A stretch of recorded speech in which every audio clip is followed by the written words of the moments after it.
Welcome to Real Estate Unlimited, your go-to podcast for all things real estate. I'm Bill Jones, an experienced real estate broker and auctioneer, and together with my wife Kelly, we've built a thriving real estate business in Tiffin and Findlay, Ohio. But enough about us, let's talk about why we're here. Whether you're buying or selling or simply curious about the real estate market, the Real Estate Unlimited podcast is designed for you. Each episode will bring you insightful interviews with industry professionals, from real estate agents, mortgage brokers, home inspectors, and home designers. We'll dive deep into the ins and outs of the market, offering tips, advice, and insider knowledge. Our goal is to make real estate accessible and engaging for everyone. We promise to keep things entertaining and educational with a conversational style that makes learning about real estate fun. Plus, we'll answer your questions so you can get the information you need. And for my fellow real estate agents out there, we'll have special segments just for you. We want to help you grow your business just as we've grown ours. From tips on client acquisition to the latest market trends, we've got you covered. Be sure to follow us on all the social media platforms for updates, short clips, and more. We're on Facebook, LinkedIn, Instagram, TikTok, and of course you'll find the full episodes on Spotify, YouTube, and Apple Podcasts. Engage with us there, send us your questions, and let us know who you'd like to see as a guest on the next show. Be sure to tune into Real Estate Unlimited. We can't wait to take the real estate journey with you. We'll see you in the next episode.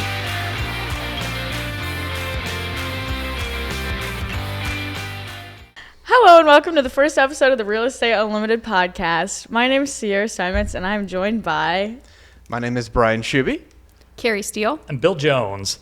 We're here today to talk about real estate, right? Yes, Sure so we're a real estate team, part of the Jones Home team. We're in Tiffin, Ohio now. We got a couple offices here.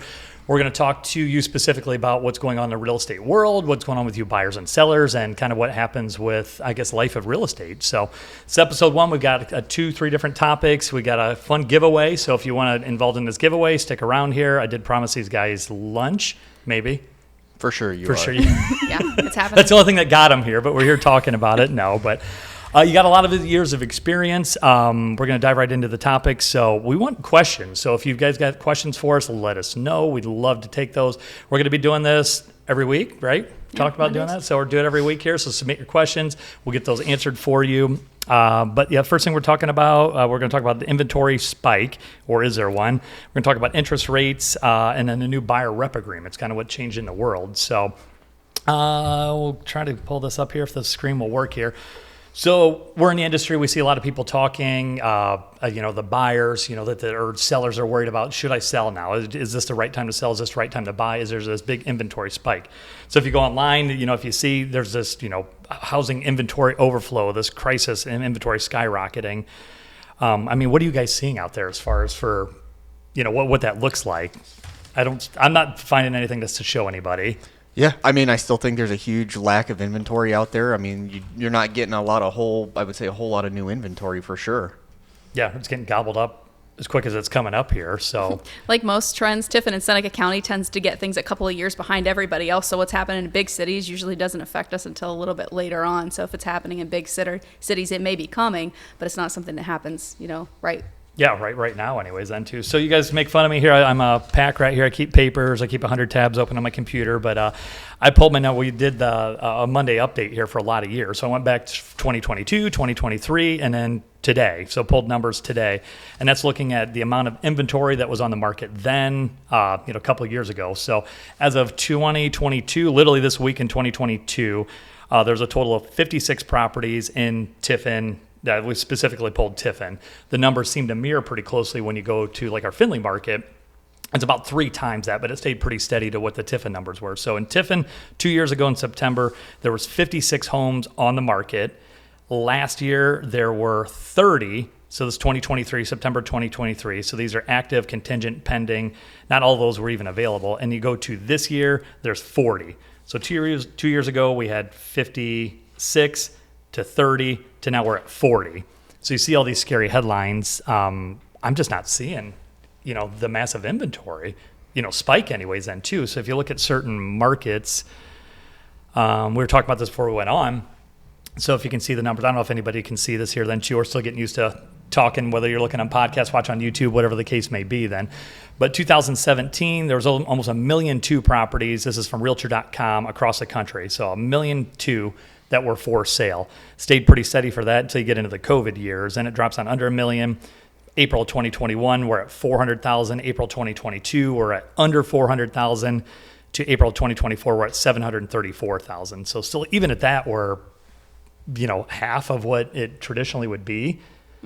So I know I'm the old one here, but you go back all the way to, the early days, the 2008 crash and things like that. And you guys are probably tired of me talking like a grandpa with that stuff, but there's too many houses to show. So now we're at the point where there's not much inventory to show, but then if you want to go show somebody a house, want to buy a house, it was 30, 40 houses you were showing them, all within the same price point. It wasn't 30 or 40 total, but that just makes it tough. So, I mean, what do you guys find in frustration with buyers now as far as just lack of inventory? Is the price still competitive?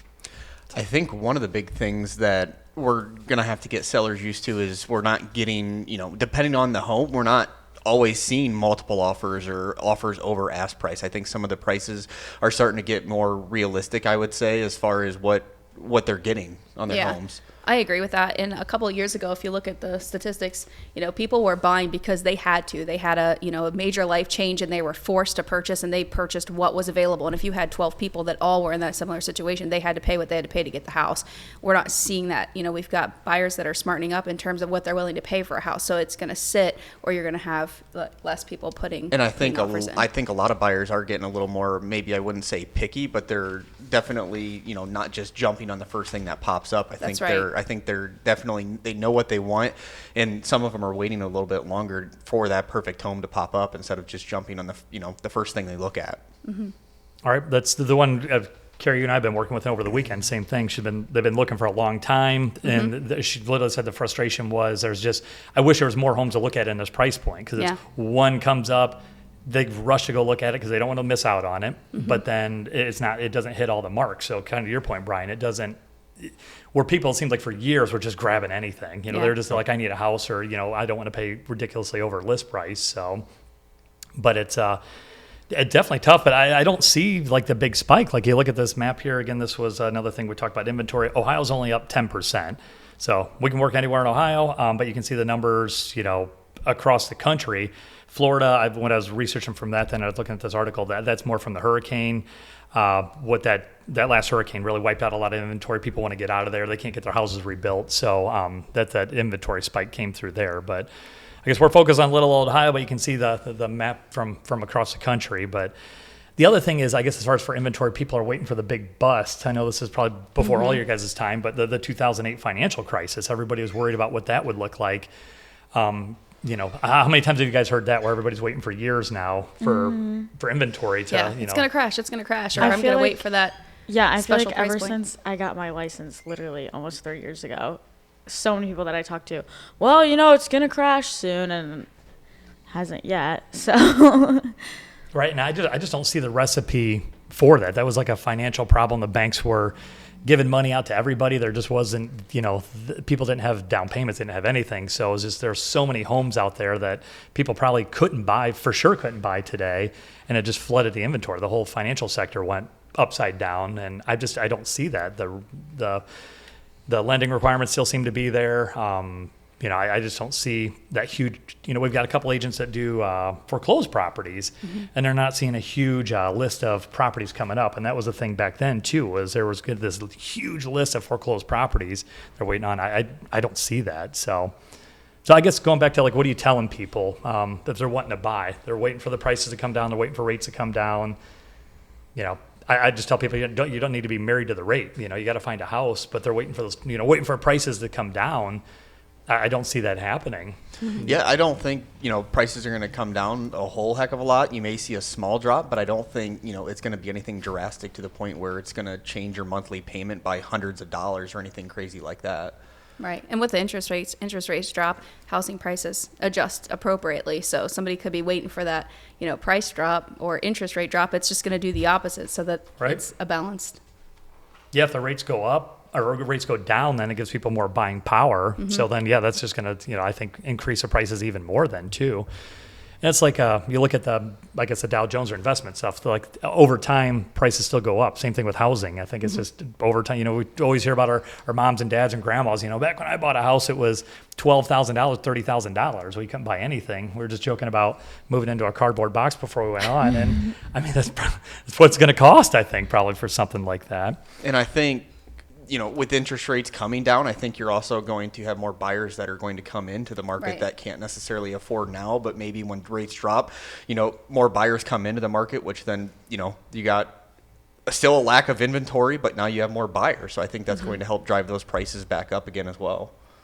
All right. And Kari, you and I were just talking about this the other day in the office about the people that are wanting to sell, but they're in an interest rate of, we pulled up this number then too, these rates.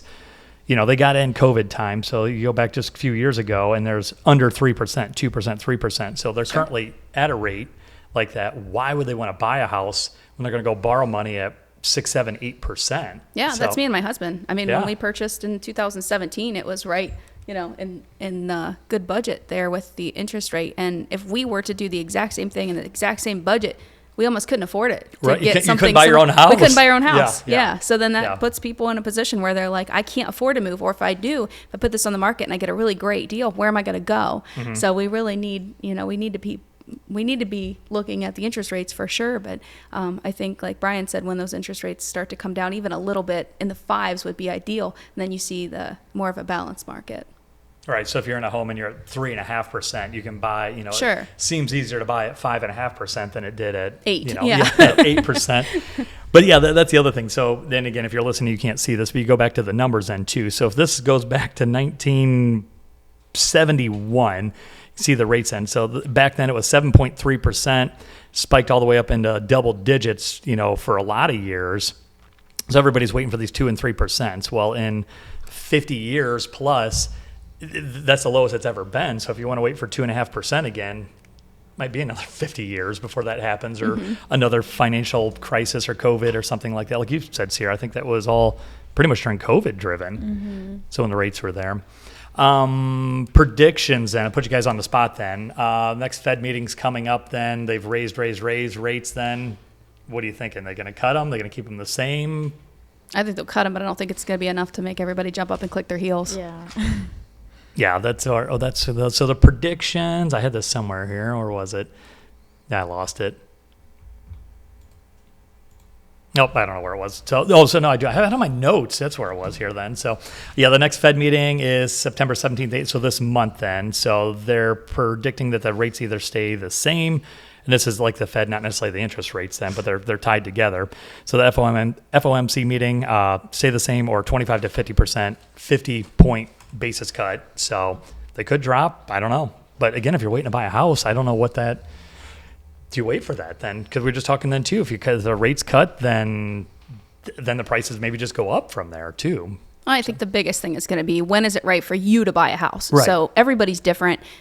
If you get a job relocation, if you have multiple children, or the children go off to college, like there's a reason why to downsize, to upsize, to move with your job. So for every person, they say, when is a good time to buy or sell? For each person, that's different. It's a different story for each person. Yep. And again, it's always important to remember you could always refinance later. You may Right. get a little bit higher rate now, but you can always refinance that to a lower rate later. Right. What is it? Marry the house, date the rate, something like that. Whatever those cliche things are then. I like that. Another big thing then, big change in the real estate world is our buyer rep agreements. And this could be, we could talk for 3 hours about this then alone then, but who wants to tackle some of this then too? Big change in how that all kind of works. It used to be you call, want to go look at a house is easy. Sierra, I want to go look at a house. What do you do? That's fantastic. Let's set that time up. Do you have a pre-approval letter? That's usually as much as it went then. Now at this point, it's like you need written representation then. So you need a buyer's agreement. So I've got this kind of pulled up, difference between exclusive and non-exclusive buyer rep agreements. And what you guys' conversation's been with the buyers now? Like, I don't need like your scripting or anything like that, but Sure. People receptive to this? Are they not? Have you had any issue with it, or? I haven't had really any issues. I've had like 1 or 2 people only sign a non-exclusive because they were like brand new clients, and Yeah. it's like, first of all, I don't even know what you're talking about. Second Right, of all, right. you want me to be signed to you for the next 6, 9 months, a year, whatever, and like I've never even met you before, so which I can understand that. But For the most part, like, people are like, yeah, I want to work with you anyways. And I always say, like, this is every realtor in the country has to do this for Right. the most part. So, like, I think that kind of helps sell them on the fact that, like, they're not really getting out of it regardless. So that usually helps. And then a majority of them have been, like, actually exclusive agreements. And then it just goes from there. And it's not too bad once you kind of explain it all and make it make sense to them in a way that isn't just like word vomit and all of these documents I'm going to send you and you need to sign That them. is hard. Yeah. Here's all this paperwork. Yeah. So I guess to kind of get into we'll talk more about this later in a later episode then too. So what it is, you want to go look at a house, you need to have a representation agreement with an agent, and you spell out what that's going to look like. How are we going to work for you? Are we going to agree to work for each other? And then the compensation that's involved with that, which prior to was the seller and the listing agent would charge a commission, and then that would get basically split or shared with a buyer's agent now. So that world's gone now for the most part. It's going to be this representation agreement that needs to be in place. So if you want to go buy a house, you need to find yourself an agent and kind of work from there then too. So you kind of talked about this then too. So are you married to that person forever? What are those? How long do those agreements look like, or what's? Yeah, so there's like the non-exclusive, which can just be for one property or whatever, if they kind of want to not be married to you right away. And then with the exclusive, I've done them anywhere between 6 months and a year, depending on how quickly they want to move. If, like, I have a pretty good feeling we're going to find something quick, their standards aren't too crazy, it's going to be pretty easy, then I'll do 6 months, whatever, because that Right. covers contract time and everything. But like 9 months to a year, depending on if they're kind of looking all over the place or they kind of need something really specific, stuff like that. Or if they're like, yeah, we're going to start looking, but we're not like ready to go right now. That Right. gives you enough time on the contract to actually execute that whole thing. So Yeah, and that's it helps with I guess kind of defining what that relationship's going to look like. So it's a big change, but I mean I think ultimately it'll be a good thing once the dust settles and we're all fine with what the new real estate world looks like, and which the clients kind of get used to that, which the general public is going to see for that. So. So you guys haven't had any real pushback or problems with that here as of yet? No. No, So- and if they do, it's it's the non-exclusive. Let's go look at 123 Main Street today only, or this week only. Right, right. Yeah. So then you get into that then too. So a lot of people sign a lot of paperwork. Are you married to that person forever? And again, we'll get into more specifics later. But like as far as, I think Bryan and I joked about this. Like, so if I'm buying a house with him and we're just not getting along, which we don't most of the time. No, I'm just kidding.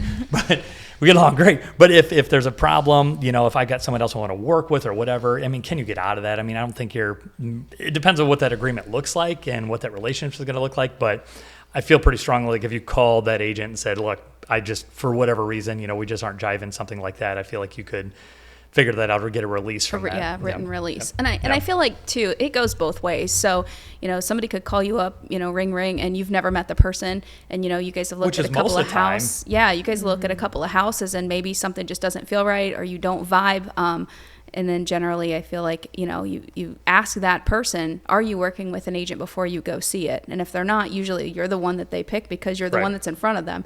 And then from there, you build that relationship. So I think it is definitely a two-way street, and these buyer's agreements are going to make buyers think twice about who they're using as Oh, for before they sure. would just, call the first person who answers, picks up, goes, shows them a home. And now they're going to be a little bit more selective about who they choose to work with. And as they should be. Yeah, I feel like I agree. It's a big purchase. Yeah, you interview anyone for a job. I mean, this is a job, Yeah. so why wouldn't you interview that person to make sure that you have the right person? So, and then we get a lot of people then too. We haven't run into this yet, but like I'm just going to do it myself. Forget this. I'm just So just to put you guys on the spot, then couple pitfalls there. What's that look like then too? So if I'm just a buyer, I don't know anything about. I haven't bought a house in 10 years, 20 years, never bought a house.